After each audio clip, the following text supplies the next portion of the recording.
Buenas tardes. Hoy quería compartir con ustedes una palabra que en esta semana Dios me hablaba y me decía, el Señor me hablaba de Isaías y me decía, ¿a quién enviaré?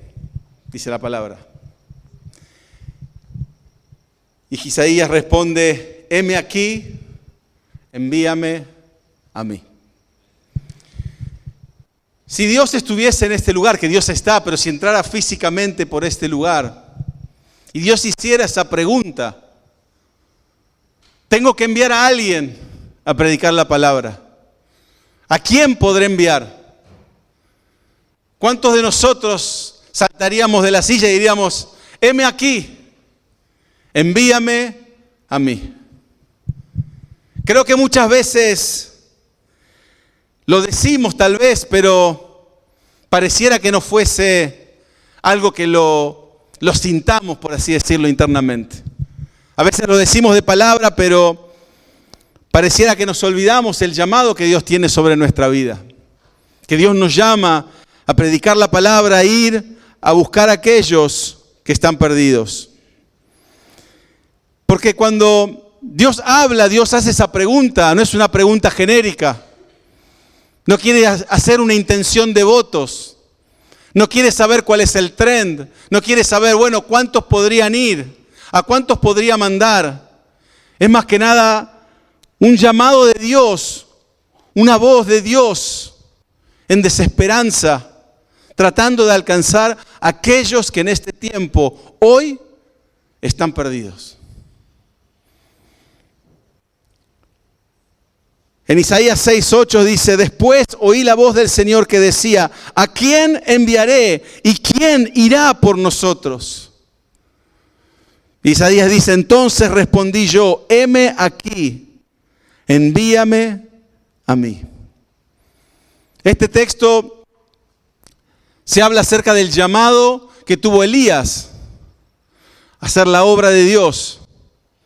Y yo creo que en estos tiempos la iglesia tiene ese llamado, pero creo que muchas veces la iglesia en general está un poco desenchufada o en otra sintonía con realmente lo que está pasando en el mundo.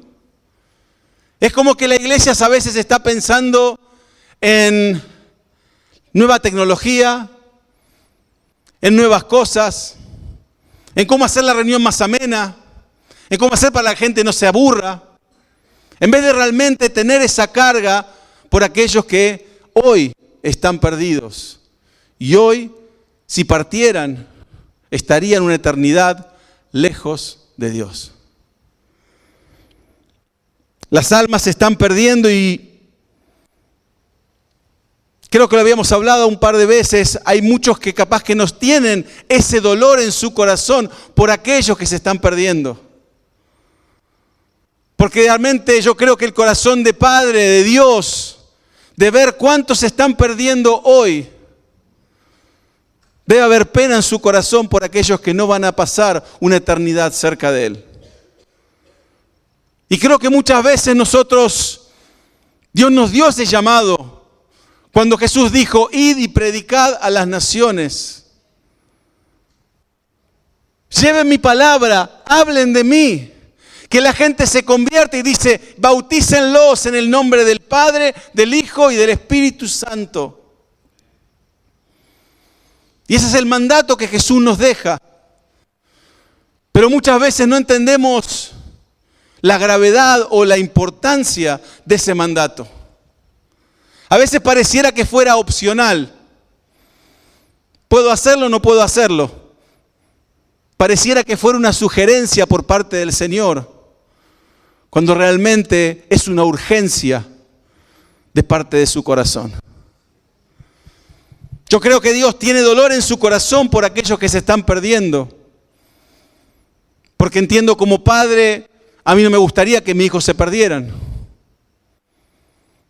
Me gustaría que estén conmigo, que estén en mi presencia, poder gozarme con ellos, poder compartir con ellos.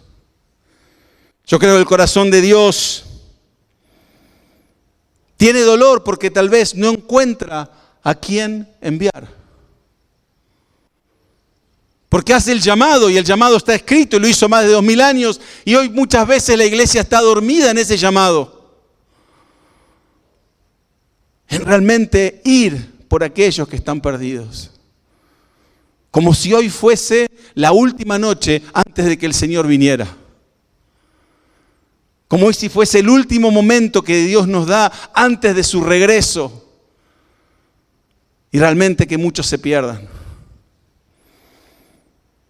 Y creo que también el corazón de Dios está un poco dolido porque la iglesia, como decía, tal vez está distraída en otras cosas en vez de la salvación de aquellos que hoy están perdidos.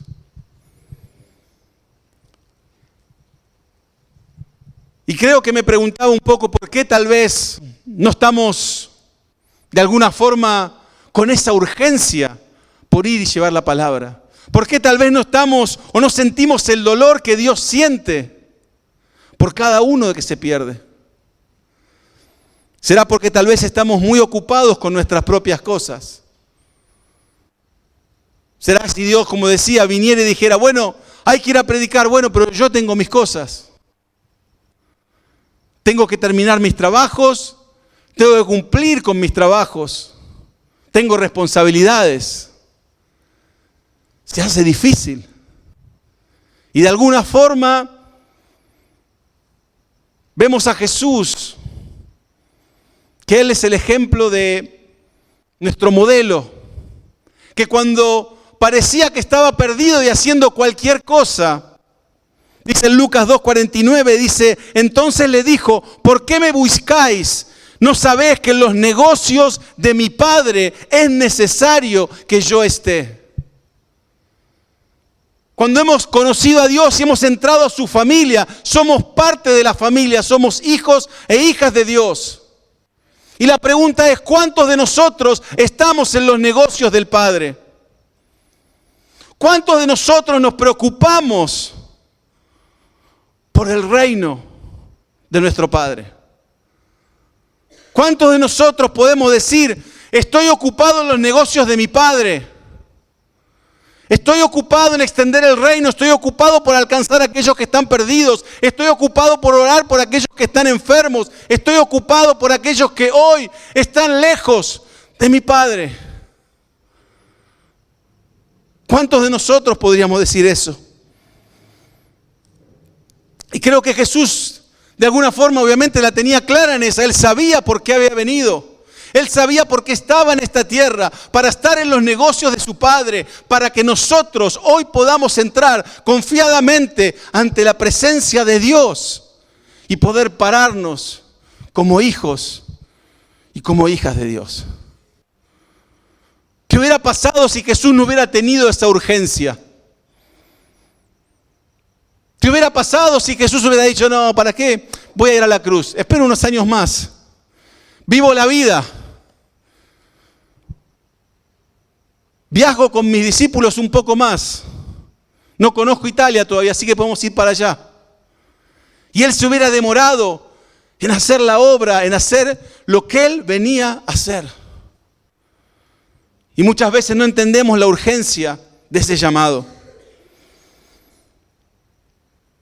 Hay una frase que me encantó siempre de chico, que era una frase de un presidente estadounidense. Era John Fitzgerald Kennedy. Y él en uno de sus mensajes, él dijo, no preguntes lo que tu país puede hacer por vos. Preguntate lo que vos podés hacer por tu país. Y yo pensaba y meditaba en esta frase porque me venía cuando estaba predicando o preparando este sermón. Y yo me preguntaba, ¿cuántas veces yo he orado a Dios solamente por lo que Dios puede hacer por mí? Y tal vez nunca le he preguntado a Dios, ¿qué puedo hacer yo por vos? Porque pareciera que lo más importante es lo que yo necesito, no lo que Dios quiere que yo haga.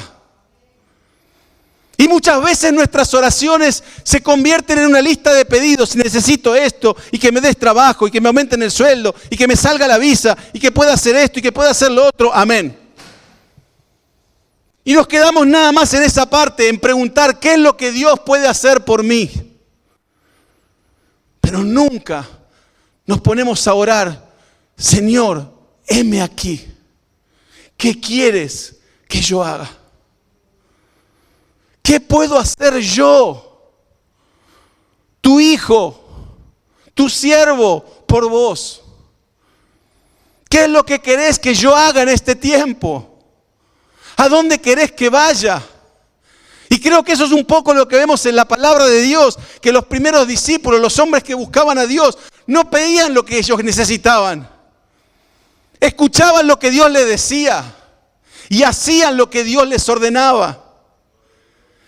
Y la palabra vemos que varias veces a Pablo, por ejemplo, el apóstol Pablo dice, y Dios le decía, anda para allá, y él iba para allá. Y Dios le hablaba y le mostraba y le decía, no, ahora quiero que vayas para el otro lado, quiero que vayas a predicar a esta ciudad. Y muchas veces en nuestra vida cristiana, tal vez en nuestra oración, no nos damos cuenta que nuestro clamor es solamente para pedir para nosotros. ¿Qué pasaría si nuestra oración fuese un clamor porque Dios nos use? ¿Qué pasaría si nosotros, en vez de aferrarnos a Jesús y decirle, dame lo que necesito, dame mi bendición, que diga, Señor, úsame, hasta que no me uses, no te dejo, hasta que no me uses, no te suelto, hasta que no me uses, no me muevo de tu lado? ¿Qué pasaría si esa fuese nuestra oración? Yo creo que nuestra vida cambiaría porque nuestro foco no estaría en nosotros, sino estaría en Dios, en su reino y en lo que Él tiene preparado para cada uno de nosotros. Creo que muchas veces, como decía en esta frase, muchas veces le preguntamos a Dios, ¿qué podés hacer por mí? Estamos esperando un poco como cuando Jesús caminaba y decía, bueno, ¿qué quieres que haga por ti? Pero creo que es un tiempo de madurez espiritual donde como iglesia tenemos que dar vuelta a esa pregunta, decir, Señor, ya hiciste todo, ahora, ¿qué querés que yo haga por vos? ¿Qué es lo que vos tenés preparado para que yo haga? Heme aquí, envíame a mí. No envíes a otro, envíame a mí. Y creo que ese es el clamor que tenemos que tener en este tiempo. En el libro de Isaías, que estábamos hablando de este versículo, los primeros 5 capítulos, Isaías se pone a hablar un poco con palabras fuertes a describir la maldad del pueblo de Dios, la maldad de Judá. Y habla del juicio que Dios va a traer sobre ese pueblo. Habla de su pecado, pero en el capítulo 6 es que sale este versículo. Y el profeta Isaías tiene una visión. Y en esa visión que él tiene, dice que él va al cielo, al trono de Dios, y dice que ve a Dios en su trono. Y dice que un manto llenaba el templo. Para los que no saben, el manto, vieron como las novias que entran con la cola larga. Bueno, ese es el manto que habla la Biblia. Dios no era que estaba de novia, sino que tenía un manto, una capa, por así decirlo, que llenaba todo el templo. Muchos historiadores hablan de que en esa época, cuando esto está escrito, la visión que ellos tenían, cuando un rey conquistaba otro reino, cuando ganaba una batalla, dice que se le agregaba un pedazo de manto del rey que había perdido. Entonces ese manto iba creciendo y cuanto más largo era ese manto, significaba que era tan poderoso y había ganado tantas batallas.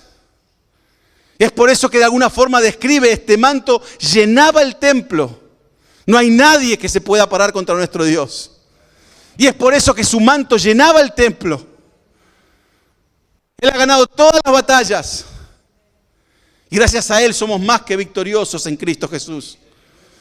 Así que su manto llenaba todo el templo, dice. Y dice que había 2 serafines, cuenta la historia, o la visión que tiene Isaías. Dice que había 2 serafines que permanecían sobre Dios. Y uno de ellos decía, Santo, Santo, Santo, es el Señor de los ejércitos. Toda la tierra está llena de su gloria. Y que estando en la presencia de Dios, Isaías se da cuenta de que está inmundo frente a Dios. Y yo creo que eso es lo que nos pasa cuanto más nos acercamos a Dios. Hay veces cuando estamos lejos de Dios pensamos que estamos limpitos. Pero cuando más nos acercamos a Dios, cuanto más su luz irradia sobre nosotros, más sucio nos vemos. Había una historia, justo estaba contando o estaba leyendo de la esposa de Billy Graham. Billy Graham fue un gran evangelista que falleció hace un par de años atrás. Y dice que un día vinieron unos reporteros, iban a venir a hacerle una entrevista a la casa. Así que la mujer con el marido empezaron a limpiar toda la casa.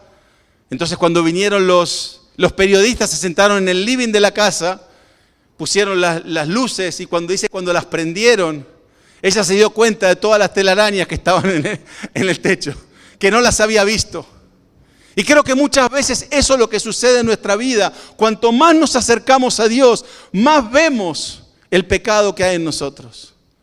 Y más entendemos la gracia de Dios que nos perdona y nos limpia.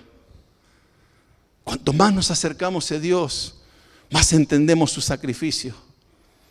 Más entendemos cuál era nuestro destino y que Dios lo cambió a través de Cristo Jesús. Así que uno de los serafines dice que voló hacia él y en su manto llevaba un carbón encendido. Y con este carbón encendido sacó toda su culpa y borró todo su pecado. Y después dice el versículo 8 del capítulo 6, dice: después oí la voz del Señor que decía: ¿a quién enviaré? ¿Quién irá por nosotros? Dios obviamente estaba hablando quién iba a ir a llevar palabra al pueblo que se estaba perdiendo. ¿Quién iba a ir? Y obviamente Isaías dice: aquí estoy, envíame a mí. Isaías escuchó la voz de Dios que tenía una tarea. ¿Cuántos de nosotros escuchamos esa misma voz? Que hay una tarea. Y a veces nos quedamos callados mirando al de al lado a ver si levanta la mano y dice: heme aquí. Y dijo: bueno, ya fue él. En la próxima. Y Dios vuelve a llamar. Y empezamos a mirar de vuelta como nerviosos a ver quién levanta la mano y quién dice: heme aquí. De pronto uno por allá: heme aquí, Señor, envíame a mí. Listo, ya está, cubierto. Pero el trabajo que Dios nos llama a hacer es a toda la iglesia. No es a uno, no es a dos, no es al pastor, no es a los líderes, es a toda la iglesia. No hay nadie que quede afuera. Aunque te sientas que no estás preparado, estás adentro de ese llamado. Y Dios está esperando que respondas: heme aquí, envíame a mí. Esa es la misma pregunta que Dios nos hace en este lugar. ¿A quién enviaremos? Y creo que una de las cosas que yo veo en Isaías, y quería compartir un par de cosas que yo miraba en estos versículos que estábamos leyendo. Creo que muchas cosas que no nos damos cuenta es que Dios busca primeramente un corazón que lo quiera servir, pero un corazón que esté disponible. Podemos tener todos los dones, los talentos, los frutos del Espíritu, todas las cosas que necesitemos, pero podemos no estar disponibles. Porque cuando Dios nos llama, sorry, no estoy available. Estoy ocupado. ¿Cuántas veces hemos visto un trabajo y dicen se necesita y ponen qué se necesita? No sé, camareros. Y dice disponibilidad lunes, martes y miércoles. Podríamos tener todos los skills para aplicar ese trabajo, pero si no tenemos esa disponibilidad horaria, nunca vamos a poder hacer ese trabajo. Y es por eso que cuando Dios nos llama, lo que está buscando en nosotros es: ¿estás disponible o no? ¿Estás listo para sacar todo de tu agenda y empezar a servirme? ¿Estás dispuesto a agarrar tu agenda y decir, desde hoy selecciono todo, borro todo, estoy dispuesto a servirte? Heme aquí, envíame a mí. Porque muchas veces decimos, Señor, yo quiero servirte. Y Dios te dice, bueno, haz esto. Ah, no, yo solamente lunes, miércoles y viernes de 6 a 7. Porque es el único horario que tengo.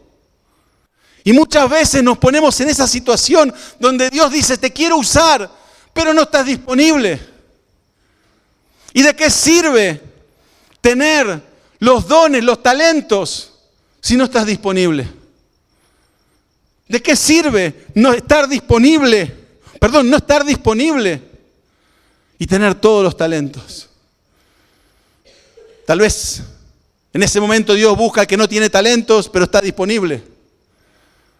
Porque es el corazón que Dios está buscando. Dios no está interesado en tus capacidades, sino en la disponibilidad de tu corazón. Dios no está interesado en las capacidades, en los títulos que tengamos, sino que está interesado en la disponibilidad de tu corazón. En que estamos dispuestos a trabajar por Él y para Él.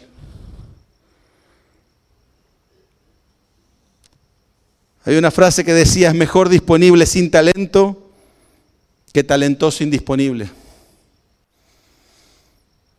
Mejor alguien que no tiene los talentos, pero está disponible para ser usado, a que aquel que está capacitado, pero no está disponible. Y si miramos en la palabra de Dios, a los hombres y mujeres que Dios llamó, no fueron los más capacitados. No fueron los que sabían más. No fueron los más preparados. Fueron aquellos, como dice la palabra, que los que fueron desechados por el mundo. Los que nadie daba, como decimos en Argentina, un peso por ellos. Pero en ellos había un corazón de hacerse disponibles para ser usados.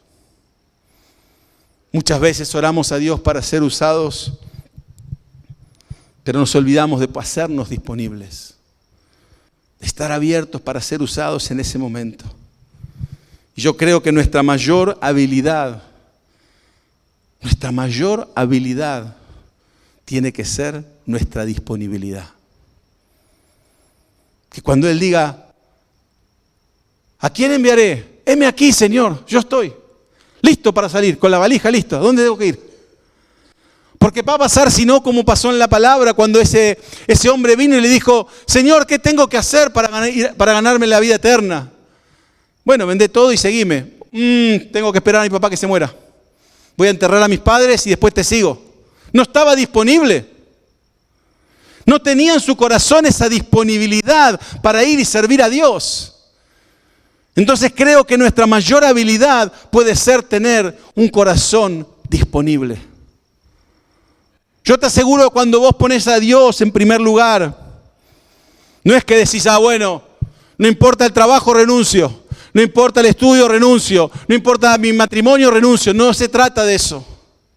Se trata de hacerte disponible y dejar que Dios ordene todas las cosas.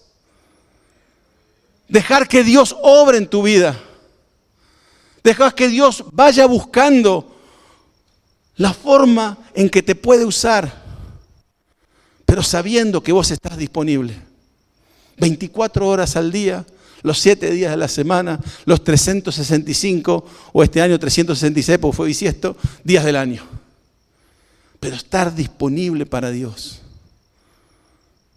No le pongas horarios. Decirle, Señor, aquí estoy. Heme aquí.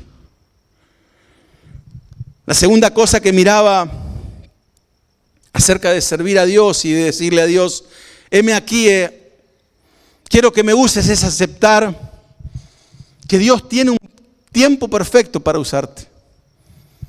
A veces nos desesperamos porque Dios queremos que nos use. Y tenemos que aprender a confiar en el proceso de Dios. Tenemos que aprender que hay ciertas cosas que Dios va a querer usar en nosotros que tal vez no están listas todavía. Tenemos que aprender a confiar en ese proceso que Dios tiene que hacernos pasar. Que Dios nos va a hacer pasar. El Salmo 27:14 dice: pon tu esperanza en el Señor. Cobra ánimo y ármate de valor. Pon tu esperanza en el Señor. Es poner nuestra esperanza en el Señor, no importa lo que suceda. A veces queremos las cosas que sucedan. Le pedí a Dios que me use y ya está, listo. Y que me dé algo grande. Y Dios te dice, no, tenemos que empezar por lo chiquito. No, pero yo quiero ser X. Y yo dice, no, empecemos por la A. Porque hay algo que quiero formar en vos. Vamos a tardar un poco, sí, vamos a tardar un poco, pero el destino vas a llegar. El destino vas a llegar. Y a menudo pensamos, o tenemos que aprender a confiar en los planes de Dios, tenemos que aprender a confiar en los tiempos de Dios. La espera puede ser difícil, pero como cantamos un ratito, la espera terminará y su palabra se cumplirá. Pero la espera vamos a tenerla. La universidad de Dios vamos a pasarla. ¿Cuánto le gustaría anotarte en la universidad y que el primer día de clase te digan, acá tenés el título? Te recibiste. No tuviste que hacerlo 5 o 6 años, te recibiste ya. Pero tenemos que pasar por ese tiempo, esos 6 años de estudio, de desarrollar capacidades, paciencia, fe, esperanza, templanza. Desarrollar cada uno de los frutos. Y a través de ese proceso desarrollar nuestra fe. En saber que Él tiene lo mejor para nosotros y por más que se tenga que esperar, la promesa está. Porque nuestra confianza está puesta solamente en Él. La fe implica confiar en Dios incluso cuando no lo vemos, incluso cuando no lo entendemos, incluso cuando parece que no se mueve nada en tu vida. Pero cuando vos confías en Él y tenés tu esperanza en Él, tarde o temprano, eso sucederá. Hebreos 11:1 dice, la fe es la certeza de lo que se espera y la convicción de lo que no se ve. Cuando uno no ve lo que está sucediendo, pero confía, eso es fe. Ahora, cuando vos ves lo que está sucediendo, ya no es fe, porque lo estás viendo. Pero cuando uno pone su fe en Dios y dice, esto no pasa nada, es como cuando uno hacía en el primario que ponía el poroto en el secante con el frasco y le ponía agua y decía, acá esto no sale nada. El poroto ni se abrió y de repente el poroto se abría una semana después. Yo me acuerdo que iba al colegio, yo venía con mi poroto que había germinado y los otros tenían una planta más o menos, pero yo tenía un gajito así nada más, pero para mí se abrió. Dio su fruto. Pero hay que poner nuestra esperanza en Dios, en que Dios está haciendo la obra, por más que no lo vemos, por más que no lo entendemos. A veces Dios, espero que me entiendan el ejemplo, a veces Dios es como Mr. Miyagi en Karate Kid. No sé los que habéis visto la película.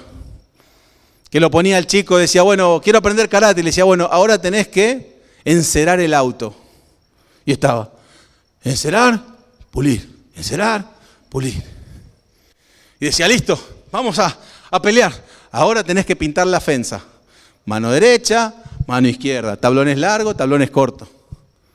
Y estuvo así casi una semana. Y dijo, listo, ya estoy listo. Pinté la fensa, lavé los autos, ¿ahora qué? Ahora tenés que lijar todo el piso de madera. Así que empezaba con la lija. Círculo para un lado, círculo para el otro. Y después cuando ya se cansó y le dijo, yo vine a aprender karate, no vine a aprender a cómo pintar, a cómo lavar un auto, a cómo encerar, a cómo lijar un piso. Y es ahí cuando el maestro le dice, bueno, ahora enséñame a pulir. Y ve que cada movimiento que él había hecho, que había practicado, significaba un bloqueo en el karate. Que cada brocha que él había hecho, también era un movimiento para bloquear una patada, un golpe. Y muchas veces en la universidad de Dios parece que estamos encerando y puliendo, estamos pintando fensas o estamos pasando la lija en un piso y no entendemos por qué Dios nos puso en eso. Y uno piensa, pero si Dios me dio una promesa, Dios me tiene para otra cosa y me tiene limpiando un piso. ¿Por qué? Pero va a llegar el momento en que Dios te va a decir, vení, mostrame cómo se encera. Y te voy a mostrar mi poder. Mostrame cómo se pinta. Y yo te voy a mostrar mi gracia. Y vas a ver lo que yo estuve haciendo, que no lo viste. Tal vez te lo perdiste porque estabas refunfuneando y diciendo, ¿por qué? ¿Por qué yo? ¿Por qué yo? ¿Por qué yo? Y te perdiste el momento que Dios estaba obrando en tu vida. Y estaba formando tu carácter, tu temperamento, estaba levantando tu fe, estaba haciendo que vos conozcas su gracia, su perdón, su misericordia, que Él restaure tu vida, que sane tu corazón. Y te perdiste todo eso, pero cuando llegás al final y decís, yo vine acá a servirte, no vine a limpiar los pisos. Y Dios te muestre lo que Él estuvo haciendo y vos no te diste cuenta. ¿Qué es lo que está haciendo hoy Dios en tu vida? Aprende a amar el proceso en el cual Dios te tiene. Tal vez no estás listo para lo que estás esperando. Tal vez si Dios te da lo que vos estás queriendo que Él te dé, vas a fracasar. Porque tu fe todavía no está fuerte en Él. O tu carácter, o tu temperamento, o tu vida de oración no está tan fuerte. Y cuando recibas esa bendición, lo primero que vas a hacer, vas a agarrar esa bendición y vas a decir, gracias Dios. Y vas a salir corriendo por la puerta y nunca más te vas a acordar de Dios. Pero es confiar en el proceso. Confiar en el Maestro. Que Él tiene las mejores intenciones para cada uno de nosotros. Él desarrolla nuestro carácter porque Él quiere que seamos como Cristo. Que el carácter de Cristo se desarrolle en nosotros. Que aprendamos a ser como Cristo. Y Dios trabaja en nosotros a través de las circunstancias, a través de las pruebas y a través de la espera. No nos gusta esperar. No nos gusta pasar por pruebas. Queremos una vida sin dolor, sin pruebas. Pero en medio de esas pruebas es cuando Dios obra. Con esas pruebas Dios te habla, Dios te enseña a esperar, a confiar, a desarrollar tu fe, tu oración. Y cuando vos estás esperando y Dios se manifiesta, entendés el poder de Dios. Porque si te lo hubiera dado en el instante, no hubieras valorado lo que Dios estaba haciendo en tu vida. Pero cuando vos esperás y Dios desarrolla tu carácter, desarrolla tu oración, desarrolla tu fe, desarrolla tu espera, desarrolla de alguna forma, la palabra en inglés que ahora han traducido, resiliencia. Que vos puedas aguantar lo que va a venir. Porque Jesús no le dijo a los discípulos, ¿saben qué? Cuando me vaya va a ser todo color de rosa. No, le dijo, lo van a perseguir, lo van a maltratar, los van a insultar, lo van a correr del templo, lo van a calumniar. Hey, pero tengan esperanza, yo he vencido al mundo. Yo he vencido al mundo. Van a pasar por aflicciones, van a pasar por dificultades, van a pasar por un montón de cosas. Pero hey, tengan la esperanza de que yo he vencido al mundo. Y cuando pasamos por dificultades, tenemos que acordarnos eso. Él venció. No estamos pasando todo por esto para ver qué pasa al final. Ya te la cuento la historia. Spoiler alert. Él gana. Él vence a la muerte. Él la venció. En una cruz, para siempre, para toda la eternidad. Pero debemos pasar por situaciones para nosotros aprender lo que Él tiene para nosotros. A valorar el sacrificio de Jesús en la cruz. A tener ese corazón, como decía al principio, de decir, no me des nada, ¿qué te puedo dar yo a vos? Que desarrollemos ese corazón que llora por el que está perdido, que clama por aquel que está necesitado, que se duele con el mismo corazón que Dios tiene por aquel que se está perdiendo.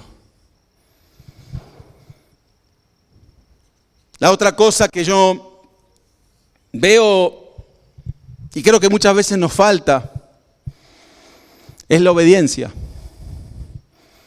Queremos todo, pero sin tener que hacer nada. Queremos que Dios nos bendiga, pero que no tengamos que hacer nada. Queremos que Dios obre en nuestra vida, pero que nosotros no tengamos que hacer nada. Mira lo que dice en Nehemías 1:5. Señor Dios del cielo, grande y temible. ¿Quién sabe que Dios es grande y temible? ¿Sabemos que Dios es grande y temible? Dice que cumples el pacto. Hasta ahí nos gustó. Amén a todos. ¿Sí? Pero sigue diciendo, y eres fiel con los que te aman y obedecen tus mandamientos. No, esa parte no me gusta. La borramos. Me gustó que dice grande y temible, cumple el pacto. Ahora, que yo tenga que amarlo y obedecer sus mandamientos es otra cosa. Y muchas veces nos guiamos así. Leemos ese mismo versículo y ¿qué leíste en la Biblia? Que Dios es grande y temible, que cumple sus pactos. Amén. ¿Y la parte B? ¿Qué pasó? Nos olvidamos que es fiel con los que lo aman y obedecen sus mandamientos. Muchas veces tenemos esa memoria que nos acordamos, memoria selectiva, nos acordamos lo que nos gusta y borramos lo que no nos gusta. No nos gusta ser obedientes, pero si queremos que el Dios grande y temible cumpla con su pacto y que sea fiel, debemos amarlo y obedecer sus mandamientos. Eso es lo que nos pide Dios. Él quiere bendecirnos, pero también demanda de nosotros amor y obediencia. Y es así como Dios obra. Y mirando a Isaías en ese momento que tiene una visión, no lo mandó a mandar un mensajito. Tuvo que ir como profeta a decirle al pueblo que estaba haciendo las cosas mal. Tuvo que enfrentarse a un montón de personas que estaban en contra de él. Pero él tuvo que ser obediente a pesar de la dificultad, a pesar de los que se oponían, a pesar de los que no escuchaban. Tal vez muchos no te van a escuchar el mensaje que tengas para dar. Pero eso no significa que no lo tengas que llevar. Eso no significa que no lo tengas que hablar. Y eso no significa que no te tenga que doler por aquellos que están lejos de Él.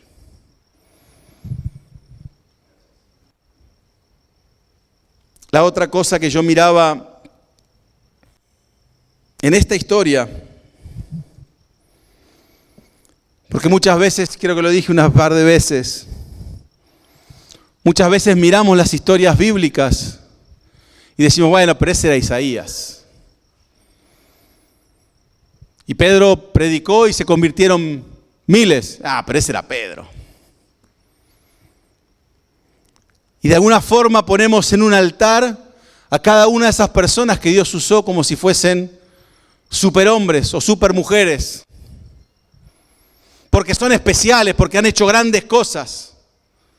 Ahora, ¿qué hubiera pasado si hubieses conocido a Pedro en el puerto, antes de que Jesús pasara? Dirías, ahí hay un hombre de Dios. Dirías, mirá, este no lo usa nadie. habla mal, está siempre enojado, trata mal a la gente, espanta a los clientes. ¿Quién lo va a usar? Si hubiéramos visto a cada uno de los personajes que Dios usó, a las personas que Dios usó, antes de su llamado, vos los hubieras calificado como material que Dios podía usar. Ahora mirate vos y ponete en ese mismo lugar antes de que Jesús pasara. Tal vez vos decís, yo no soy material para que Dios use. Me falta un montón. No puedo ser usado por Dios. En Santiago 5:17 habla del profeta Elías. ¿Y sabes lo que dice de Elías? Elías era un hombre con debilidades como las nuestras. Pero cuando Dios lo usó, Él se paró con sus debilidades y dijo, el cielo al sol se queda quieto. Y no va a haber lluvias. Y por 3 años no llovió. Y cuando Él hablaba, cosas sucedían. Pero la palabra dice, Elías era un hombre con debilidades como las nuestras. Muchas veces vemos el producto terminado después de que Dios obró, los pasó por el proceso, los pasó por la máquina, los hizo finitos, cada vez más finitos, y los volvió a pasar como los fideos hasta que quedaron bien finitos. Pero nosotros vemos el producto terminado. Pero ¿qué pasa si fuésemos cuando el producto estaba por empezar? Cuando David estaba tocando el arpa mirando las ovejas. Si vos pasabas por ahí decías, ¿a este quién lo va a usar? Es un loquito, un bohemio que está por ahí tocando el arpa, cantando, está siempre alegre. Pero Dios tenía un plan por cada uno de ellos. Y Dios tiene un plan con cada uno de ustedes. Lo que pasa es que vos te estás mirando antes del proceso. Y Dios todavía está diciendo, ¿quién quiere servirme? ¿Quién quiere ser usado? Y está esperando que vos digas, heme aquí, Señor, envíame a mí. Sé que es difícil a veces vernos como hombres o mujeres de Dios que Dios nos puede usar. Cada uno de los que están en la Biblia, cuando Dios los llamó, decían, pero si soy el más chico de la familia. Soy el más chiquito, el que nadie quiere. Soy el que todos odian, el que todos le pegan en el colegio, el que le hacen bullying. Pero sin embargo Dios tenía un plan y propósito con ellos. Al igual que tiene un plan y propósito con cada uno de ustedes. No mires o no te midas con tu vara. Deja que Dios te mida con su vara y su poder. Cuando vos pongas ese corazón dispuesto y digas, Señor, aquí estoy, envíame a mí, estoy disponible para ser usado, estoy disponible para que me uses. Grandes cosas van a suceder. Grandes cosas van a suceder. Y aunque te mires en el espejo y digas, ¿sabes qué? No veo una sola cosa que Dios pueda usar en mí. Yo te aseguro que Dios tiene grandes planes en tu vida. Solamente tenés que dejar que Él obre. Efesios 3, 20, 21. Está traducido de la versión El Mensaje en inglés y dice, Dios, quien por su gran poder, obrando dentro de nosotros, dice la palabra, es capaz de hacer mucho más de lo que jamás nos atreveríamos a pedir o incluso soñar. Te lo vuelvo a repetir. Dios, quien por su gran poder obrando dentro de nosotros, es capaz de hacer mucho más de lo que jamás nos atreveríamos a pedir o incluso soñar. Infinitamente, sigue diciendo, más allá de nuestras más elevadas oraciones, más allá de lo que, la mejor oración que te puedas mandar, más allá de eso, más allá de los deseos, de pensamientos o esperanzas que le sea dada gloria por los siglos de los siglos, a través de los siglos sin fin, a causa de su plan maestro de salvación para la iglesia a través de Jesucristo. Planes que vos no vas a poder entender nunca. Cosas más grandes de lo que has pensado que Dios podía hacer en tu vida, Él las va a hacer. Pero solamente está esperando. ¿Estás disponible? ¿Estás listo para ser usado? ¿Estás listo para, aunque no entiendas el proceso, dejar que yo te cambie? Dejar que yo te use. Dejar que te transforme. Creo que en este tiempo muchas veces es fácil empezar y decir, salir de acá, yo quiero que Dios me use. Y cuando empiezan a pasar los días y empezamos a pasar por la universidad de Dios, esas ganas de servirlo empiezan a decaer porque no vemos los resultados. Pero tenemos que aprender a perseverar en Él, a quedarnos en su presencia, a seguir buscándolo a Él, a seguir, Señor, aquí estoy, envíame a mí. Sé que la espera va a ser mucha, pero estoy dispuesto a esperar. Estoy dispuesto a ser transformado, a ser cambiado. Estoy dispuesto a que vos me cambies y me transformes de acuerdo a tu voluntad, no a la mía. Mi corazón está disponible para que en este tiempo tú lo uses. Sé que voy a demorar tal vez, porque tal vez me resista en el camino. Porque tal vez diga, no vale la pena, mejor me vuelvo. Pero te aliento en este tiempo que si tomás la decisión de decir, Señor, heme aquí, envíame a mí, que perseveres en lo que Dios va a hacer en tu vida. Los frutos van a venir. La obra de Dios se va a cumplir. El plan va a estar terminado. Y un día te vas a mirar al espejo y vas a decir, ya no me reconozco. No era la misma persona que tomé la decisión hace 10, 15, 20 años. Él me cambió, Él me transformó. Él hizo la obra en mí. Y todo es para su gloria y honra. ¿Estás disponible? Confía en el proceso. Desarrolla el carácter de Cristo en tu vida. Deja que Dios desarrolle ese carácter. Y mientras desarrolla, sé obediente. Y recordá que Él busca disponibles. Y Él los capacita, los transforma y los hace de acuerdo a su plan. Espero que Dios haya hablado a tu corazón a través de este mensaje. Si estás en Sydney, te invitamos a que te acerques para que seas parte de nuestra comunidad. Queremos conocerte, queremos poder compartir un tiempo juntos. Si estás fuera de Sydney, te aliento a que busques una iglesia cerca de donde estés, para que realmente puedas descubrir el plan y propósito que Dios tiene preparado para vos. Te esperamos el sábado que viene para poder escuchar lo que Dios tiene preparado para tu vida.